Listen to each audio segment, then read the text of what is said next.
Our customers around the world trust us with their most sensitive data, not just because of our technology, but because of our integrity. About what you're doing. He's very open in his leadership, very transparent, and very accessible and approachable. It's all about the company and the customer with integrity. That's the element of care. Is it something that you will do at work versus at home? Ladies and gentlemen, John Chen, Chairman and Chief Executive Officer of Blackberry. Thank you very much. Appreciate it. Thank you. We're supposed to.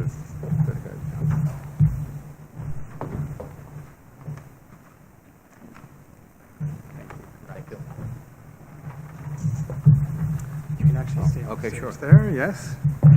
If you want to take moderator this evening for the Fireside Chat is Mio Yamashita, who is the Managing Partner, Talent and Chief Transformation Officer at Deloitte Canada. She thrives in helping clients deal with risks in major transformation initiatives and is a member of Deloitte's Global Board of Directors. She is a proud Ascend Canada volunteer and someone who is passionate about inclusion and winning in the market. Mio, please come up to the stage.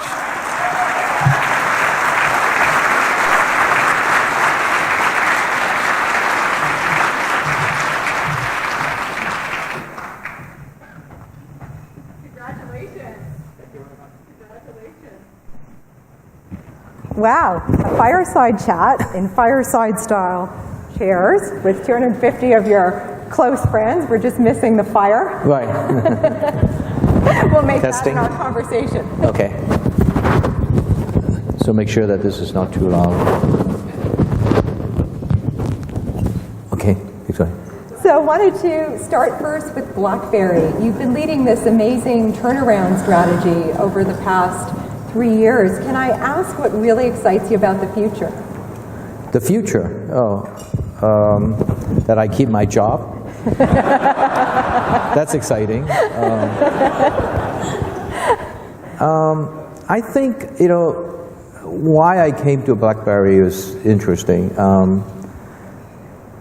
This is a very iconic company, not only for Canada, it's for the world. I could remember, and I'm sure a lot of you, if you're as so as I am,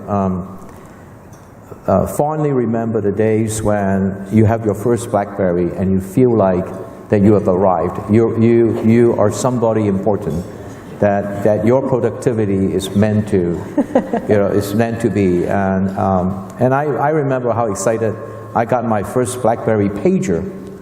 I wore the pager so people could see it.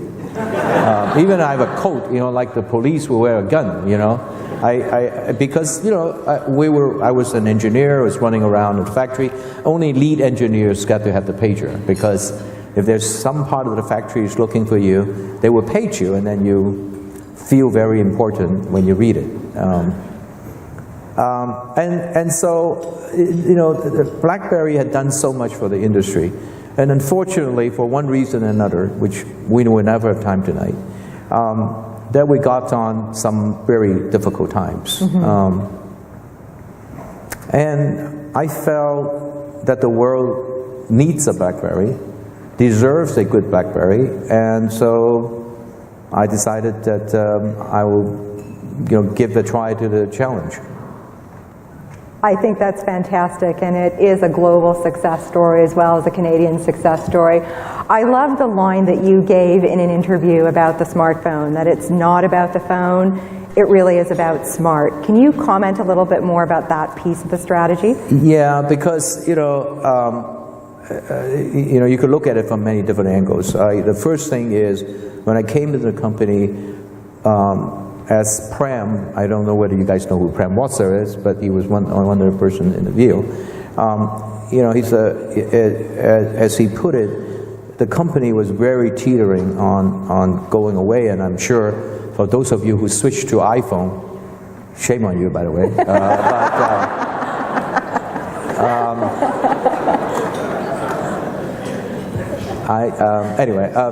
But those of you who did that, you realize that the company was still on the path of trying to beat iPhone, or retake the lead on iPhone with Android, with a lot of people, a lot of other competitors. And really that really never gets you. If you look at the line of this conference, this what Kevin talked about, innovate to differentiate. It tells you everything. Can innovate, can differentiate if you don't innovate. So when I look at it, I said, trying to beat the other competitors in the old game, I'd rather move ahead of them. Right. And to move ahead of them, you start thinking about what makes the phone works. The intelligence makes the phone works, not the phone itself. I know a lot of people I particularly was emotionally attached to the keyboard, the batteries, the ability to get email everywhere you are in the middle of, the Chinese kingdom and anywhere else in the world. But what it really makes BlackBerry work beyond that are the infrastructure of our company that provides security and reliability, all the software technology and the IP that we own, that the Canadians created, by the way. We have 39,000 intellectual property patents around the world, all being created by the Canadians. It was one very good thing the founder has done that created this particular portfolio. And so I look at all that and I said, so what is the one thing we do well? Security. What is the one thing the world needs the most? Security. The question is, how do you get from point A to point B while keeping food on the table? That's a little more complex, but we know we have to transition. So when thinking about it, it's really, when you talk about smartphone, you pay money for the smart, you actually don't pay money for the phone.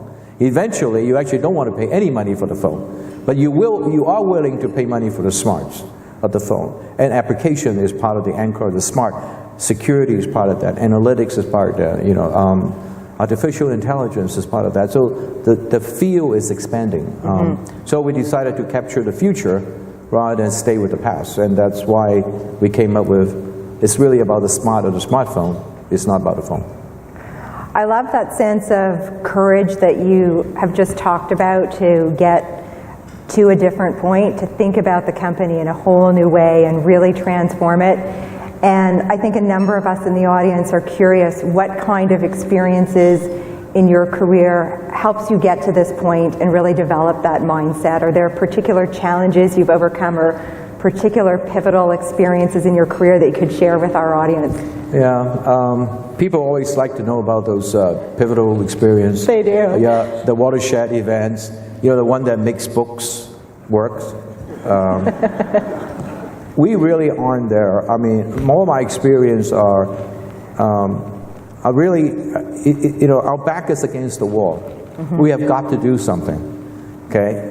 And can't stand still because obviously it didn't work, or it ain't working.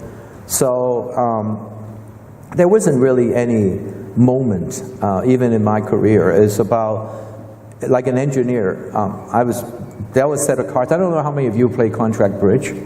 I play a lot of contract bridge as I grows up. The way contract bridge work is not how lucky you are with the hand. It's what is the best you could make out of the hand that you dealt with. By the way, everybody, or at least this equal number of people, play the same hand.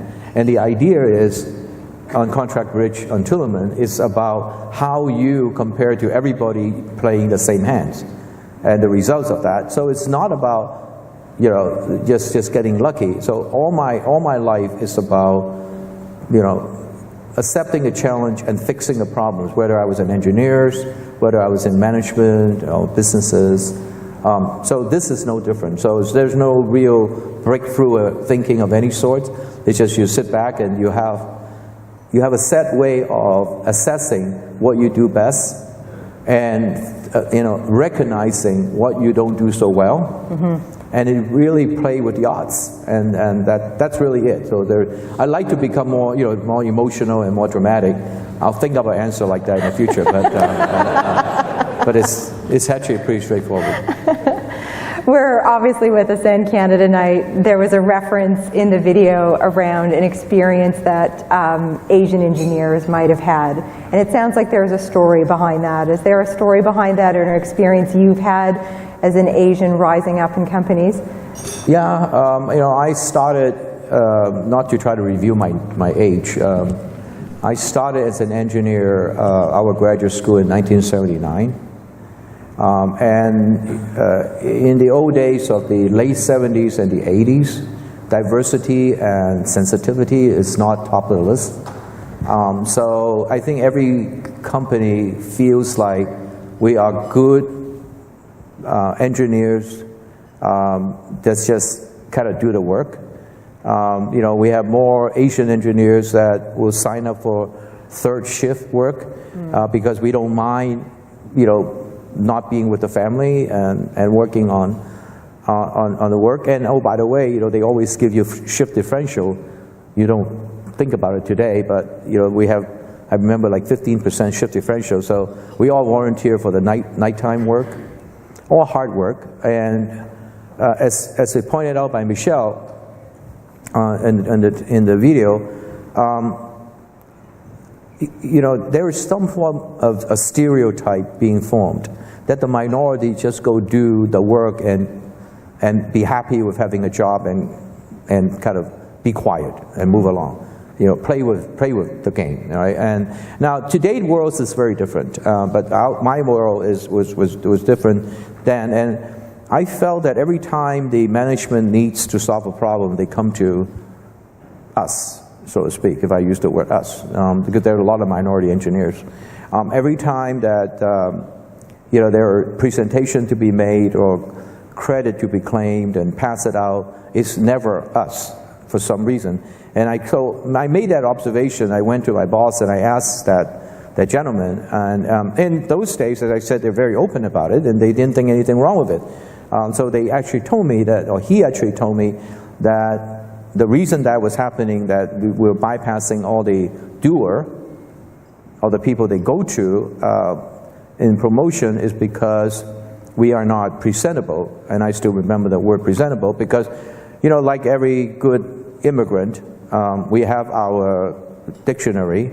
Mine was, Chinese to English and vice versa. So I was looking up presentability and quickly confused, by the way, on, I know we have time limit, but we quickly confused, a couple of topics. But the point is, I got to think about it at that point in time, and I have a lot of friends who work for banks, for accounting firms, and they face a similar obstacle and experience. A lot of them either left and started their own company, go to another company, or went to another company, or actually went back home to avoid this issue because they think it's unfair. I, on the other hand, have decided that there's nothing to lose but to challenge the stereotype, because I felt like if they could do it, I could do it. I don't understand why not. So I went in a different path altogether. I thought it was presentability is about whether I could present. And so, I went to learn how to speak publicly. And English being my second language, it was difficult at times. But I said that to many people. And this will come back as a theme if we have time for me to develop that theme. The one thing I'd like you all to look at, to do, is to go home. Nowadays it's very easy. You go home and videotape yourself giving a speech. And if you could do that in front of friends or whatever they are, and then I'd like you to watch it back and critique it. And I think you will find when the first time I was put on a camera with those say the VHS camera is like a big deal, right? And with the first time I was put on it, I watched it. I can't bear watching it. I was so bad, and I'm sure that I'm overly critical about it. So even today, I do a lot of interview around the world. I actually seldom ever watch my interview. My people keep sending me those interviews. I don't know why. So now I realize what other people say might be difficult to hear. We got to better ourselves. I've been working on this issue of acceptance, diversity, anti-discriminations, but sure, there are that problems out there. And oh, by the way, if you are in China right now, and if you're Caucasian, I doubt very much you're going to be the CEO and chairman of Bank of China.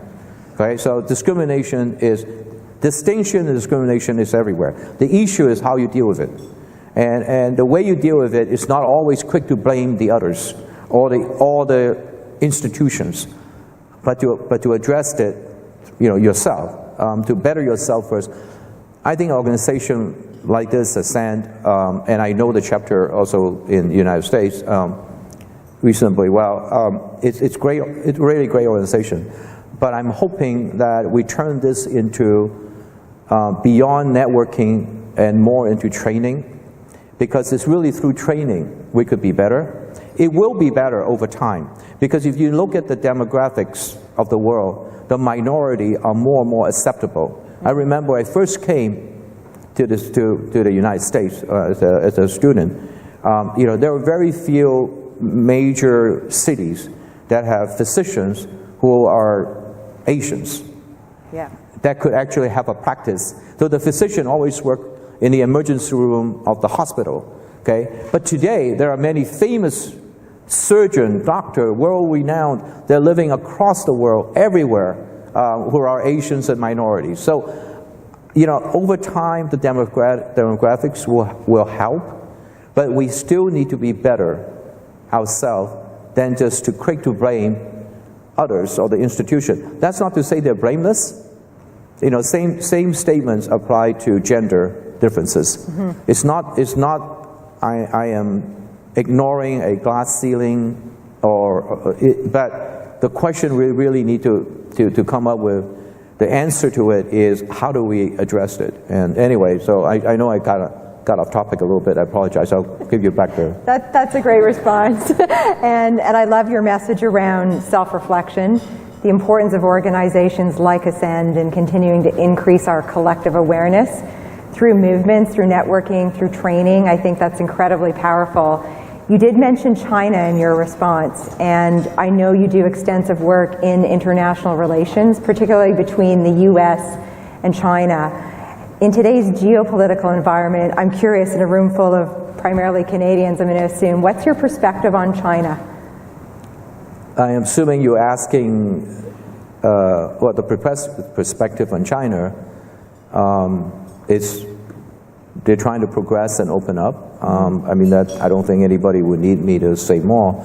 I think you're asking more of a China relationship with the United States as kind of the key relationship. Well, this week Xi Jinping is going to be visiting with President Trump, and I am quite hopeful that the U.S.-China relationship will actually move forward to a new, I would call it a new narrative. Both sides have something to blame each other about, so I'm going to skip that. And if you want to go deep into it, we could do that. But I think where we are, and I was actually quite pleased with the fact that despite of everything that the Trump administration have indicated, whether it's currency manipulators or whether it's unfair trade, whether it's whatever it might be, the Chinese sides are reasonably mute in response. Yeah. And I think this is a good sign, because it created a level of a platform ability to collaborate and have both sides come out winning in some forms. And so I'm hoping I'm not a politician, so I don't know, but that's what I'm hoping for my IC. So now I also have spoken to some of the politicians in Canada regarding this. I think the current somewhat of a confusion and a negative step back in the relationship between China and U.S. is an opportunity for Canada. If I were doing this, I would take advantage of this opportunity, because Chinese obviously will need a North American friend, and there ain't too many North American friends to be, especially when you're picking a fight with the White House. And so I think this is a tremendous I think there's a tremendous opportunity. And I know there's a lot of collaboration between China and Canada. It's already going on, and the question is, how do you make that even broader? I think that's an absolutely fascinating answer, and it's really an answer around seizing opportunities, and you've seized opportunities in your career. Maybe I'll ask one last question before we open up the floor for questions. You talked about the personal journey around that self-realization and presentability as a visible minority. We have a number of young Pan-Asian professionals in the audience. It is a different time, of course, with different awareness levels at organizations. What advice would you offer to young Pan-Asians around differentiating in their careers? And what advice would you have for organizations to continue to help Pan-Asians? Well, I think I'll tell you two things about how I think about things. Okay, I can't suggest that I know a perfect answer to your question, because they are very good and broad, pretty deep-based questions. I think one of the things that helped me in my career is not to be troubled by taking a step back. I think it's really about, self-training, positioning yourself properly. Sometimes positioning yourself properly requires you to take a step back. Okay, imagine you're at the pinnacle of your career, but you're facing a dead-end tree, and you don't know that. And then you start to realize that 10 years later, that you're not making any progress. And a lot of time, well, for Asians, particularly, what I have found, whether it's me being Chinese or losing face or whatever it might be, taking a step back in an organization, or even I'll give you an example, allows you to have a much broader path. It's like if you get stuck in one part of the maze, taking a step back may allow you to see the road ahead much more clearer. And I say this, I truly believe it, and I've done it a couple of times in my life, in my career. I remember in the 80s, I sold a company to Siemens, and Siemens then moved me to Munich with our headquarters in Perlach. And I was on the executive board of Siemens Nixdorf. And I ran a $4 billion business at the time, and have over 12,000 employees working for me. It was really funny when I went and opened up the Heinz Nixdorf Museum, being a Chinese. They never seen a minority running a German organization before. And I don't speak German, obviously, but it was a really quite an experience. Heinz Nixdorf, of course, is one of the most respected computer pioneer in the country of Germany. And so that was quite an experience myself. Anyway, when I returned back to the United States after my contract was completed, I decided, with all the jobs that was coming at me, I have decided that I want to take on a job with software. So I took a step back from running such a big organization to become the president of Sybase, which is a very troubled company at the time. And I did that because I wanted to learn the business. I have friends who call me and say, "What's wrong with you? You can't find a job?" And I said, no. I think it's very important that you understand where the landscape looks like. So I did that. And 1 year later, I became the CEO, and 1 year later, I became the chairman. And 10 years later, we sold it to SAP, another German company. Germany and I have... the problem with Blackberry is I ran out of German company to sell to. I think I sold it to the two biggest ones. And it was one of the, I dare say, a very, very big success history in the industry. So willing to take a step back takes a lot of courage. It does. It takes a lot of courage, because we are trained to just do better, right? You went from high school to college to graduate school. You got to do better. You can't stop, but you first have to understand where you're aiming. You can't just keep going better. And then when you dead end it, it might be too late, right?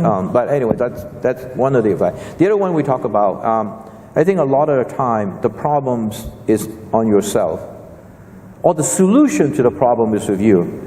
The problem may be on both sides. The problem may be on one side. Still, the situation, like in terms of diversity and discrimination, it's a problem that is not going to go away. We must recognize that because we are different. It could be differently good or could be differently bad. I never feel that way. I feel like Olympics, right? We could all compete. It doesn't matter whether we're different. We're born to be different, and it might be a diversity is a strength. People will talk about that. You have interview in the tape earlier, we talk about that. One thing about diversity being a strength, in a global world, as the world get more global, as the world get more integrated, diversity is a knowledge that's needed. So the fact that you know that is a better off. I remember in college, just by looking like a Chinese, they assume your math is very good. Probably it's true today too, but which is strength, I hate to be a Caucasian in a math class in college. They constantly have to prove themselves that they're smart. And think about that. There's nothing wrong with us, okay? I mean, there's strength there. Use that strength. And anyway, that's... That is fantastic. Thank you.